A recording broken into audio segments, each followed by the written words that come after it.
I just got back from dinner with the family, ate way too much. I have a shoulder injury. This is probably week 2. I was giving a I was rolling with a white belt and letting them work, and then I would walk them through an Americana, which is a shoulder lock, and they kind of just cranked it. Didn't really feel it, when it happened since we were warm, and then once I got home, things kind of stiffened up. So this is a lot better than it was a couple weeks ago. Range of motion's all right, but the first thing I'm going to do is do some dead hangs. Essentially, the ball and socket is tight, so there's an impingement. Now I just got to go in there and loosen it up. So first thing I'm going to do is hang. I go one side to the other, and then the next thing I'm going to do is hang with the kettlebell as well. But all I'm going to do is just hang here as a nice little warm up, get off the mat, or you could do assisted, have your feet down. But I'm really just opening up the space here. Um, what's kind of been cool is it's been working my grips, so that's always nice. Trying out this vertical hangout thing, vertical live stream. I figure I already do this type of stuff every night anyways, so why not just stream it and see what happens? And maybe there'll be some nuggets that come out of this. But yeah, we'll see. Looks like there are 8 people in the chat so far. What's up, everybody? Hope you guys are prepared for the cold. Here in Texas, it's freezing outside.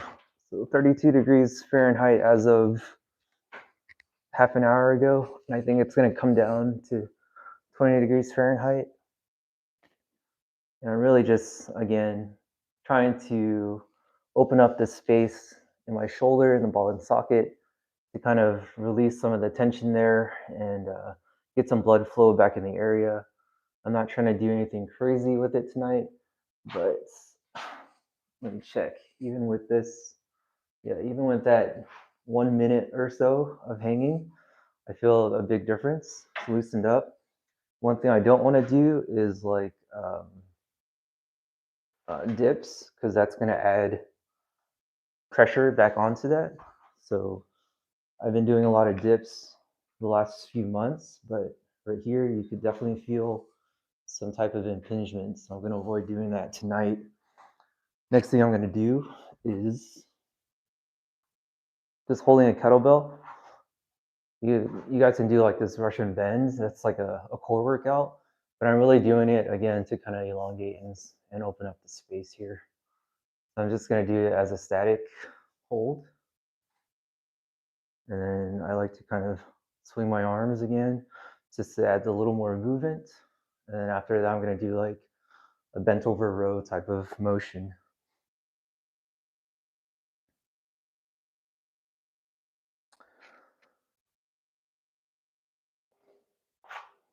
But what's up, guys? Those of you guys joining tonight, I am just hanging out, answering some questions if you guys have any, and also rehabbing my shoulder from a training injury. It's probably like 2 weeks, 3 weeks old now. I'm just gonna let my arm hang with this kettlebell.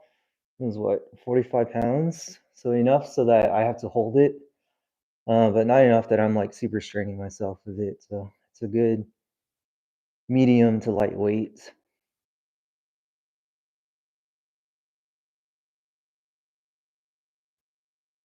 And when jumping in right now, it's probably like, what is this guy doing? Nice. Yeah, this feels great. If I wanted to, I would do the same thing on the other side, and do that. Am I on any supplements? This Credit Unity? No. The supplement is a balanced diet with I guess I'm on like a high protein diet, but no protein supplements, no creatine, no nothing. I've had a lot of people ask me to try it out with them, but I generally just have pretty natural diets, low carbs, Most of the carbs I eat would be from like sweet potatoes, air fried nowadays, sometimes boiled or pan fried. And then majority, like 20% of my plate is some type of meat. I do have electrolyte powder in here. That's more just so I can not cramp up during the day. So I'm gonna add some more movement. This is like a cheese sheath. This is an old traditional Okinawan Hojo Undo or supplementary tool. I use it kind of like a gata mace, as you guys seen in like Indian wrestling. But again, I'm still just loosening up the shoulder, just trying to keep it activated. But I'm not doing a lot of things that are like pushes right now or presses, because again, that adds some impingement. So I'm really just adding some rotation right now. And I'm kind of overemphasizing the left side just because that's where the injury is. Trying to stay warm or get it warm. After that, I'm gonna start doing some band work, very light band work. Again, just to kind of rehab that area. What's cool about this kind of setup is everything is kind of all in place. So I don't have to set up a whole thing and put it away. And then on days when I'm lazy, I don't have to like force myself to do that. I create a very small training area, but it's all very dense and everything's kind of laid out for me here. So I'm gonna do some pulls here with this motion. And anytime I do feel an impingement, I'm not gonna repeat that motion. I'm just gonna work. And then I'll show you guys some stretches that I do too for the shoulder. Some things I haven't seen other people do. Other things I've seen people do, and it's like immediately started integrating that in my stretching routine.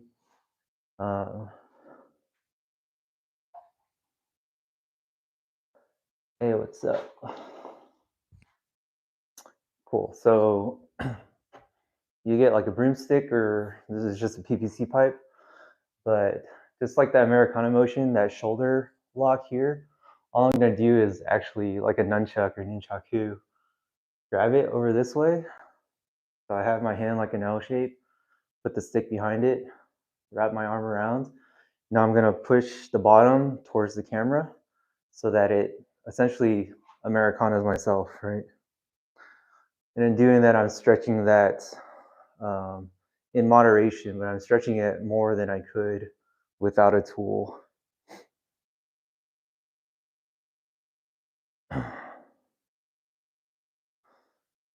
If I have my belt here, and I was just talking about how I have everything in line. Well, I don't have my belts. I have a cord here I can use.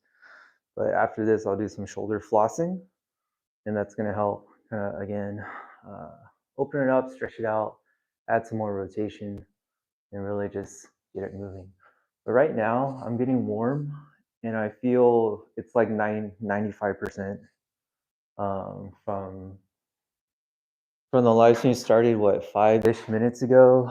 It was pretty locked up, maybe like a 60 or 70%. Now it's good. Of course, it's not permanent, so you just have to do this consistently until your shoulder heals up. Now I'm doing some shoulder flossing. So I just have a band. If you have your karate belts or anything like that, I'm just gonna put it behind my back and just go up and down like this.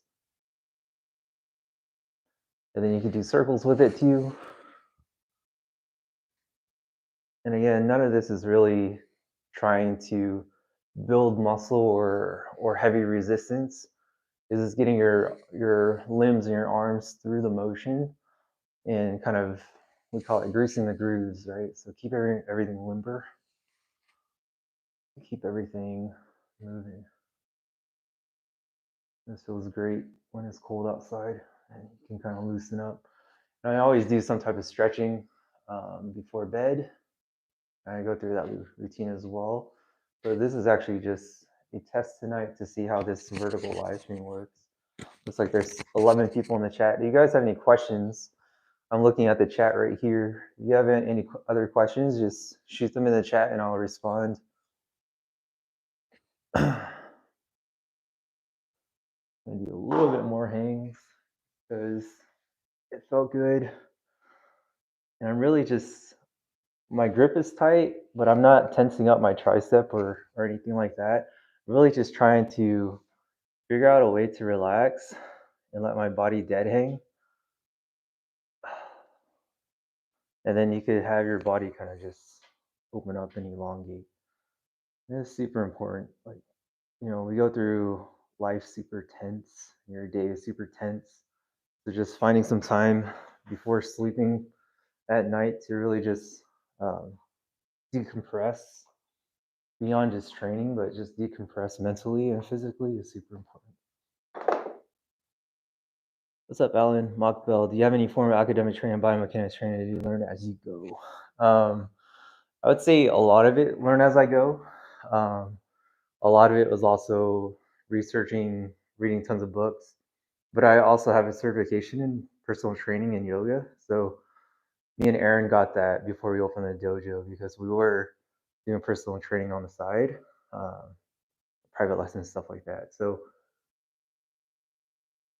I would say I do have some formal training, but a lot of the exercises I do came from like experimentation and trial and error and just kind of feeling what worked and what didn't work, stuff like that. What's up? Yeah. Cool, that felt good. I don't think you guys want to see any more workout stuff. I could show some kettlebell stuff. I've been doing these side twists a lot. There's some crazy Instagram videos on kettlebell stuff, but it's really just your dogs stay around. Yeah, my dogs are inside right now. My dogs are inside and they have an extra sweater on, so we'll see how they do over the night. But I've been doing a lot of things to focus on my hip twists, my torque motion in karate. I'll show you guys one thing after this that I read that bodybuilders used to do. Arnold Schwarzenegger, there's a photo of him doing that. But you're essentially just taking like a bow staff and you're doing like side twists with that. And I did that probably every night for maybe 6 months. So I really felt good about my katas again and my hip motions.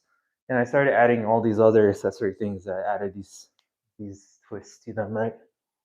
The biggest thing with twisting motions in karate, you feel them when you do it like with force, you actually feel them a lot in your tendons and stuff, right? Your connective tissue. And because of that, that's like where the knee injuries and sprains and tears happen. It's not really in like your hip and anything like that. Like me, I know I have a weakness in my front knee whenever I throw like a reverse punch because there's like so much torque happening. And if you keep your toes pointed forward, your body's going like this. And I already feel like that strain. My energy is going like in this direction. So the only thing keeping my body straight is like, it's my MCL, I think. No, ACL. So usually if I do kata really hard, I feel it on my knees the day after. So this movement's kind of cool. You can add more of a squat to it, so you're like really pushing off. Reminds me like a baseball swing or a golf swing. And then you have like a bicep curl motion here. And then you have the hip torque as well. And then if you wanted to, you could go for your clean as you step forward. So it's like a full body motion, even if you go back here. And that's like, all that just feels like some type of karate motion, right? And it's all like building that connection where everything works in unison, especially when you're moving around a heavier weight. This is 45, so it's not that heavy. Chewy from Jiu Jitsu just released a video on his training, stating he doesn't do any functional training because he gets that from BJJ. He focuses on bodybuilding. It's true. There's a big discussion on functional patterns, functional training versus just the nitty gritty, like basic five lists, right? Deadlifts, bench, squats, uh, um, you know. But it's like I would say there's a world where both of those together make sense, but you need your foundational strength. Like 80% of your work should be there, and then the functional stuff should be accessory. But there are experts who believe 100% should be in functional because you want to train like you want to work out how you train. But I've talked to PhDs, I talked to professionals in those areas, and they tell me like you're trying to get strong, and in getting strong, you'll get strong in those movement patterns.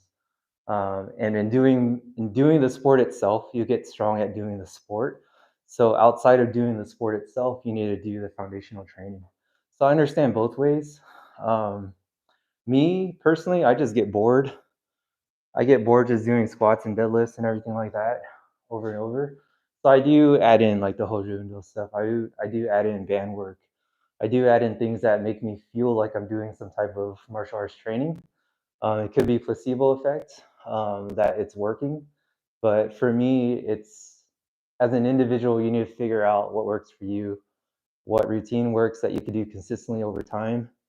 Um, and for me, whenever I focus on increasing numbers on my basic lifts, that's where I kind of get bored and I kind of wander, right? So unless you have like all the time in the world, I would focus on the basic lifts, and then if you have extra time, add in some functional training.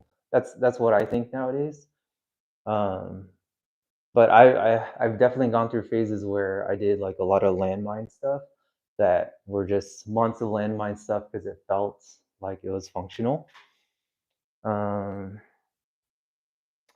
yeah, he says focus on bodybuilding as a compliment. Yeah, if you're training like jujitsu, who owns a gym and he's rolling all the time, um, then it wouldn't make sense for you to try to do more jiu-jitsu stuff outside of doing jiu-jitsu, right? It would make sense for him in his situation. Since he's rolling so much, he's getting strong on the ground, he's pushing body weight, he's pushing other people's bodies as he rolls. He needs to, on his own time, he needs to focus on his bodybuilding, his basic core foundational strength. So it makes sense for him. For someone else, if you're not training as much, maybe you should do some more functional stuff because then that also builds coordination uh, in addition to some strength, right?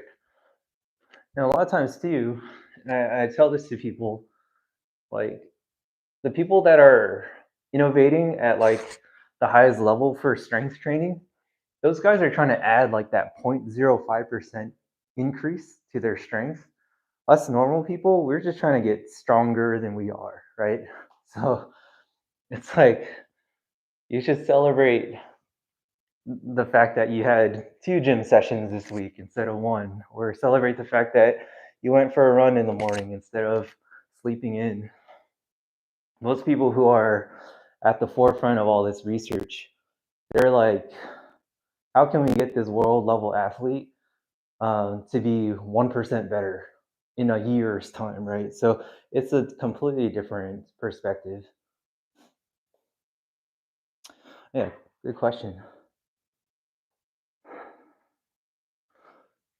What else do I do with the kettlebell? Oh, I like over the worlds. So you hold it by the horns. Oh, I saw this crazy one the other day. So you do a squat, curl, stand up, back, and forward. I forgot what these are called, dead man something. Squat, curl, stand up, back, forward. That's a good one. All these things are like full body functional stuff. Like I said, around the worlds, I go one direction, other direction. You can add a squat into it. You can add a curl into it. And then you could do it in succession too, right? So you can have multiple one directions. The only thing with that is you start relying on momentum more, and it doesn't feel like you're getting like a full workout. So I like to go one way and then the other, because then you have to stop in the middle and re-engage everything. It just makes it a lot tougher. Cool, I'm looking at the clock right now. Probably gonna get off in a few minutes. If you guys have any other questions, let me know. It looks like 10 people are on the chat right now.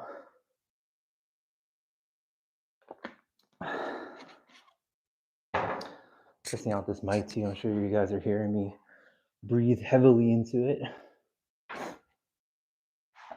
Let's see if this captures me on the floor. Some leg stretches I do. I always open up my hips, just like a front stance, whatever. And then I pulse back. So you have forward and back motion. Again, it's kind of like flossing.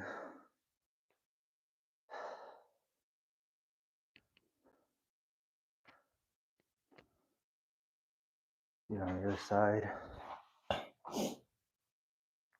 What's cool about this is I'm actively using my heel to pull myself up. So you're getting that engagement there in your hamstring as well.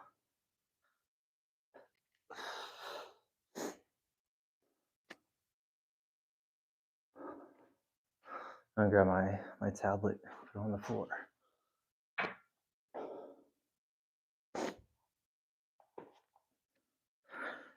And you have your side to sides too, and I kind of floss this as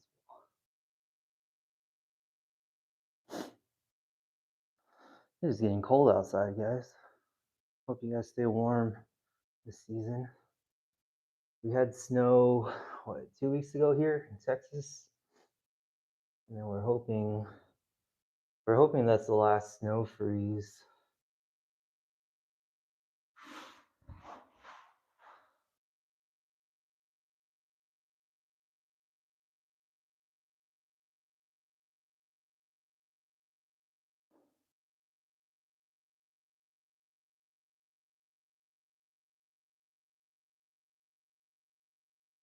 All right, this is a nice little shakeout before I get ready for bed. If you guys have any other questions, let me know.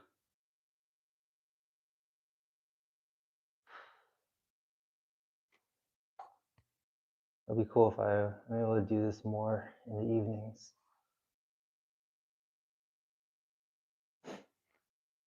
All this content stuff is really just about, what's the term? Reducing the friction to get started. What I mean by that is like, Karate by Jesse, he had this article. If you guys didn't know, he was a prolific writer before he ever made videos and YouTube channel.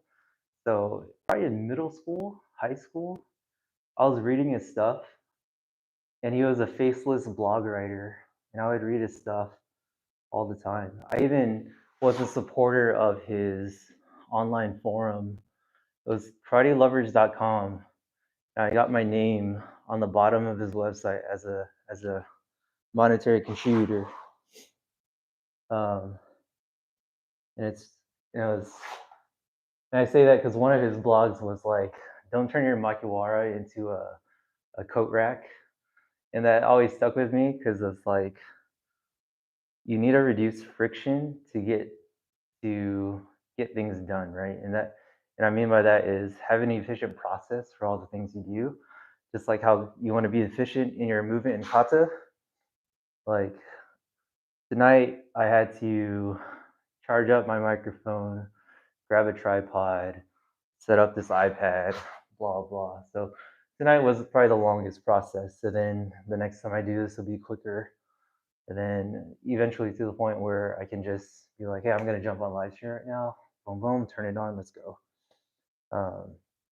And it should be that way, like with everything, right? Even at work and stuff, you're always trying to optimize your process and shave off some time. Figuring that out for training too is huge. From failure to fighter, I like calisthenics over weight training. Do you think that's enough to build proper strength in martial arts? So I read that and I think, what do you mean by proper strength? Um, I've been doing jiu-jitsu probably what, every week. I have not missed a week in maybe 15, 14 years. And I really did not, and I always tell people this, I never escaped side control for probably the first 2 years of my training in jiu-jitsu. I was also like 150 pounds in the Rio Grande Valley, where mostly 99% Hispanic demographic, and most of them were big dudes. If you weren't Hispanic, then you were like a Anglo white farmer dude, which is even bigger. Um, and I say that because I really didn't have a good understanding of my body in terms of frames and what I was able to do in holding up structures until I started weight training heavy. That was with like my buddy Aaron. He kind of got me on all those programs. Um, but if you think, I always think, right now I'm 180 pounds, and I always think if I could deal with somebody around 220 strength wise, I'm good. And then anyone above that, I'll make it up technique wise, right? But there's a thing where like people say strength don't matter, but you have two people with the same technique at the same technical level, the stronger person is going to win. Strength matters in that sense. But calisthenics for sure will get you super fit. It'll get you very coordinated because you are doing body weight stuff. Um, it'll get you to a point, and then there's going to be a point where your body adapts to that weight, and then your body it's going to need something more to grow. And in that case, I would say you would need something beyond just calisthenics after you get to that point. But again, a lot of people don't even get to that point. So calisthenics can be good enough for the majority of people if they're training and working and family life and also doing martial arts too. You said you were writing a book. Any previews on what it will be about? It's karate principles. So I started writing this draft. And what's cool is I started writing this draft. There's like 50 pages already. 50 pages, 12-point font, Word document. Um, and that was like me brainstorming slash putting all my thoughts on a page. Probably this would have been 2012. So I moved to the Valley 2011. I met my sensei that year, and then we started training like crazy. So this was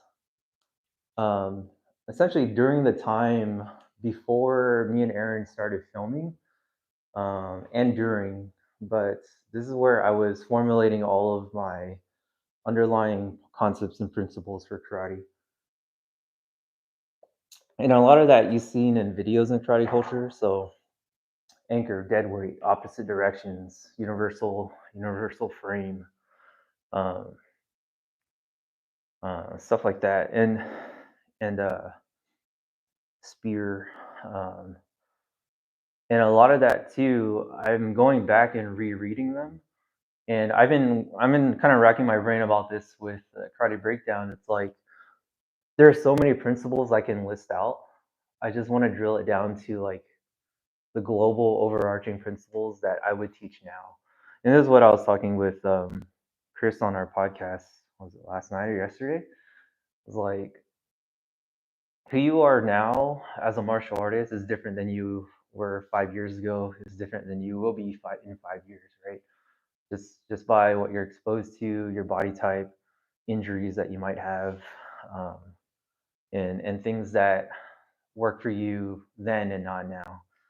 And because of that, I've been going back and rereading some of this stuff, and I'm like, maybe this is like a secondary principle. It's not as important. Whereas maybe for me back then, it was like this was a huge light bulb moment. I gotta write this down, and I gotta tell the world, right? So I haven't looked at those pages and written anything down like that in such a comprehensive way since probably 2013, 2014. So what is that? Man, it's been a decade. Uh, so so a lot of my ideas have changed in terms of what's important and what's not. The concepts and the principles have not changed, but it's really just like how would I arrange them in order. And that's kind of what I'm sifting through right now. My goal is to have 200 pages written by the end of the year. Um, I'm at 50 pages of thoughts that, again, I haven't seen in 10 years. Maybe consider teaching these principles and levels. Yeah. Have you practiced with Kakie drills? Yeah, Alan, I definitely consider teaching those principles and levels, and it's really about what's the overarching one, and then which ones kind of which sub principles help support that overarching principle, right? So an easy one, right? So if I think about a structure, right, a solid structure, and Chris is on here, so you guys think about if I'm holding on to something here, right, and I'm holding myself up. This extended arm is a very solid structure because it uses my anatomy, it's my skeletal system. Once this arm bends a little bit, then I feel engagement with my tricep. Now I'm adding a little more muscles to that, right? Of course, your muscles being worked the entire time, but just conceptually think of me here. And that means it's like there's an optimal angle at which your arm needs to be, either completely straight or outside 90, which is a little bit outside 90 degrees.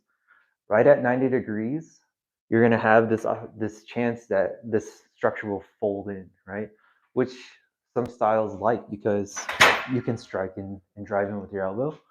But if we're talking about holding something up, this is not optimal. This is optimal. And this is a lot more efficient because you're not doing any work, right? So if I can describe that principle, and then you say, where in katas do we have this motion? Well, we have this when we're taking somebody down, like step behind takedown. This arm's flared out straight. You're blasting through their center of gravity. You have this frame here when you're thinking about shuto case, right? You're holding somebody up. Again, you have the slip that we were talking about earlier. Then you have the overarching concept or principle of a solid structure. And then you drill down into where do you see that structure? What does that structure look like? And then what else do you add to that, right? Because then you could add like the body weight, right? Not only am I pushing in with my stance, I'm also sinking. And in sinking, I'm staying grounded and rooted and allows me to use less of my work, right? If you imagine somebody trying to push, like hold up a car that's rolling down a hill and they're on their tippy toes like this. And then if you watch a football fighter or a football player and they start squatting down and coming like that, it's because they're turning their body into an angle that's kind of like a ramp, so that your structure pushing into the ground is holding this thing up rather than you trying to hold it up with your entire with your with your muscles, right? So even then, the angle at which I hold something up is super important. That's why you flare your knees out when you horse stance. That's why your toes grab the ground, and that's why you're kind of like pushing in, right? So so that's one principle of structure and how that can trickle down into all these little sub principles, right? So, like I said, some maybe 10 years ago, a younger me would have focused on everything needs to be in a horse stance, but I kind of missed the big picture of like everything needs to be in a solid structure. So I'm going back to kind of revise all that. Hopefully that makes sense. Uh, Kakie drills. Corey, thanks for the question. I have done tons of Kakie drills. Um, the, the the problem with that for me, and I only say problem because conceptually or fundamentally, it's exactly what we do. It's tegami, it's flow drills, it's clinch fighting, it's everything. But traditional historical Kakie drills, um, I've seen maybe like 10 to 15 of them that cycle over and over again in different styles. Like the like the common one where you're doing this, right? With another person in cross arm. It's only working in one track, right? It's teaching the right concept, the principle of sticking to somebody, feeling their energy going, but you're missing like the three dimensionality of fight, right? Why not go up and down, which I'm sure there are drills for that. Why not do two hands, which is push hands, right? And then why not just have a full on free form clinch tegami type of thing? And that's exactly what we've been doing since the dojo. So yeah, I've did a lot of kakie drills. I researched a lot on that. I feel there's limitations just based on people trying to keep it historic and not super functional.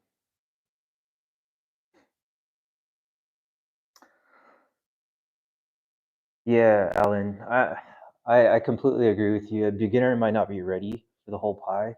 Layered approach might help, and that's actually kind of why I wanted to do like a karate grappling certification level one and build up on that.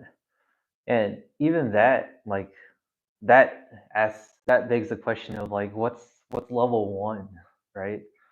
Like I don't want it to just be like another white belt jiu-jitsu, white belts curriculum thing where you're just learning an arm drag.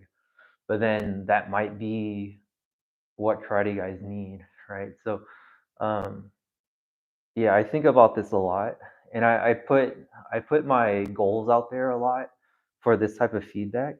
But it's also I put it out there to keep myself accountable, but at the same time, I'm constantly thinking about these things throughout the day, and I need to like settle on what it needs to be.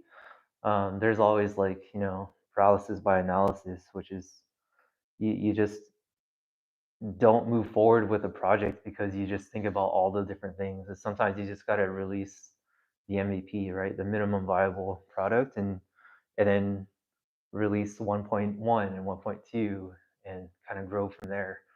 But I have a whole list of things that I'm just excited to try to get out there.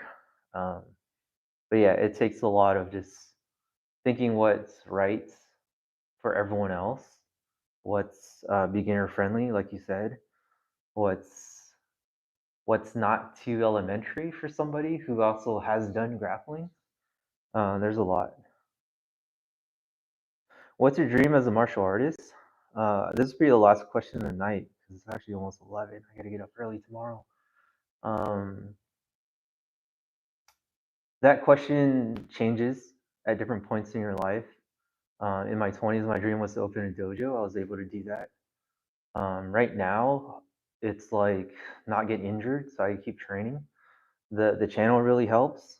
Um, the channel really helps kind of keep me motivated. It's nice to get some gratification from people online. Nice to know that what I'm showing is being well received. So that helps you dream for bigger things too. Like it'll be cool to have like a I'll say this now, it'll be cool to have a North American organization because I know Australia has a great club, great community. The UK has a great community, Germany, right? And then and as you guys know, if you go to my website, karatebreakdown.com/map, and you zoom out, these are like, I think 80 or so schools and individuals who kind of are on the same path. And if I zoom out, I see a huge cluster on the east coast of the US and a little bit on the west coast of the US. And I was like, and then of course Canada too, right? So it's like, and then Allen, of course, Mexico, right? So there's an opportunity there to show force globally as a North American unit rather than just pockets of these people around the world. That's one of my big dreams. Um, I used to dream about becoming a fighter in my 20s. Um, I used to, my jiu-jitsu coach, we did jiu-jitsu and wrestling private lessons for a long time. And he would always ask me to sign on to some fights. So when I was younger and hungrier, that crossed my mind all the time. I was also in the graduate school PhD program, and I'll tell you this: he told me you get 500 to show up and 500 to win. So $1,000 to get potential brain damage or injury for the rest of my life, or graduate and live a nice, comfortable life. I never got him up on that offer. Uh, and nowadays, I'm glad I didn't. Like MMA is a great sport to follow. It's fun, but it's nice to say I didn't have to feel the need to prove myself in that. I've coached MMA's fighters. I've been in corners for MMA fights, and it's nice to say, yeah, I didn't have to do what they did. I don't think I would have. I don't think it would have elevated anything within me to do that. And I get to say that now as a mid-30s guy who's kind of past his prime. Well, cool. Cool. Thanks for joining me, guys. It was a little stretch out. Probably the biggest thing was just shoulder rehab. I'm gonna have to do this anyways, so I figure I'll just jump on the YouTube whenever I'm here. I think I have a pretty good setup now and understanding of how this all works. This iPad is good.